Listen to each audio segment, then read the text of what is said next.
అండి. భూముల జోలికి వస్తే మరి ఏపీ హైకోర్టు ఈ విధంగా చెప్పినట్టు మనకు వార్తలు వస్తున్నాయి. ఏపీలో అధికారులు భూ రికార్డులను ఇష్టారాజ్యంగా మార్చేస్తున్నారు. High court serious. మరి చూస్తుంటే ఎవరికి నచ్చినట్టు వాళ్ళు భూ రికార్డులను ఇష్టారాజ్యంగా మార్చేస్తున్నారని హైకోర్టు ఏపీ అధికారులపై సీరియస్ అయింది. మరి ఏంటి అనేది ఒకసారి కథనంలోకి మనం వెళ్ళినట్లయితే చూద్దాం అనేది. అధికారులు ఏ కార్యక్రమం తలపెట్టినా దాని గురించి ముందుగా ప్రజలకు అవగాహన కలిగించాలి. అంతే తప్ప తమ ఇష్టం వచ్చినట్లు చేస్తామంటే విషయం కోర్టులకు చేరడం ఖాయం. ఆంధ్రప్రదేశ్లో అదే జరిగింది. భూములు రీసర్వే పేరుతో రెవెన్యూ రికార్డులను ఇష్టం వచ్చినట్లు మార్చేస్తే కుదరదు అని ఏపీ హైకోర్టు స్పష్టం చేసింది. అంతేకాదు, ఏ ఆధారాలతో భూ రికార్డులు మారుస్తున్నారు, యజమానులకు నోటీసులు ఇవ్వకుండా ఎలా నిర్ణయం తీసుకుంటారు అని అధికారులను నిలదీసింది. భూముల యజమానులకు తెలియకుండా వారికి నోటీసులు పంపకుండా, వారి వివరణ తీసుకోకుండా రికార్డుల్లో పేర్లు ఎందుకు మార్చుతున్నారని హైకోర్టు ఫైర్ అయింది. తమ భూములను ప్రభుత్వ భూములుగా మార్చేశారని ఇందుకు సంబంధించి కలికిరి మండలం తహసీల్దార్ ఇచ్చిన ఉత్తర్వులని వెంటనే ఆపాలని నెల్లూరు జిల్లా వరికోట గ్రామానికి చెందిన కొందరు హైకోర్టులో పిటిషన్ వేశారు.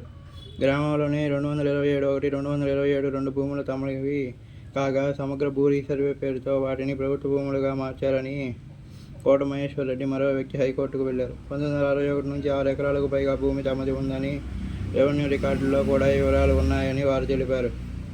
సమగ్ర భూ రీసర్వే తర్వాత అడంగల్ రిపోర్ట్లో తమ భూముల్ని ప్రభుత్వ భూమిగా మార్చేశారని, దీనిపై తమకు ఎలాంటి నోటీసులు ఇవ్వలేదని వారు హైకోర్టుకు తెలిపారు.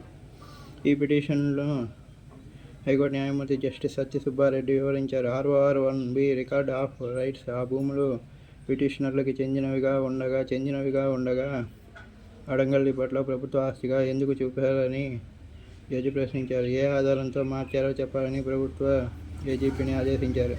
దీన్ని పరిశీలించి వివరాలు ఇచ్చేందుకు గడువు ఇవ్వాలని ఏజీపీ కోరారు. అధికారులు తప్పు చేసినట్లు కనిపిస్తోందని, అందువల్ల తహసీల్దార్ జారీ చేసిన ఉత్తర్వుల్ని నిలిపివేస్తున్నట్లు తెలిపారు.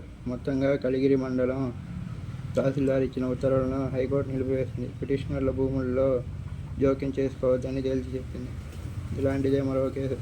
పశ్చిమ గోదావరి జిల్లా మొగల్తూరు మండలం రామన్నపాలెం గ్రామానికి చెందిన సత్యనాగేంద్ర తనకు ఉన్న 72 సెంట్ల స్థలాన్ని RORలో మరో వ్యక్తి పేరుపై మార్చారని సవాల్ చేస్తూ హైకోర్టులో పిటిషన్ వేశారు. తనకు నోటీసు ఇవ్వకుండా తాను చెప్పుకునే ఛాన్స్ అధికారులు ఇష్టం వచ్చినట్లు పేరు మార్చేశారని, ఏపీ పట్టాదారు పాస్ పుస్తకం చట్ట నిబంధనలకు విరుద్ధంగా రెవెన్యూ అధికారులు వివరిస్తున్నారని ఆరోపించారు. దీనిపై కూడా హైకోర్టు జడ్జి సత్య సుబ్బారెడ్డి విచారించారు.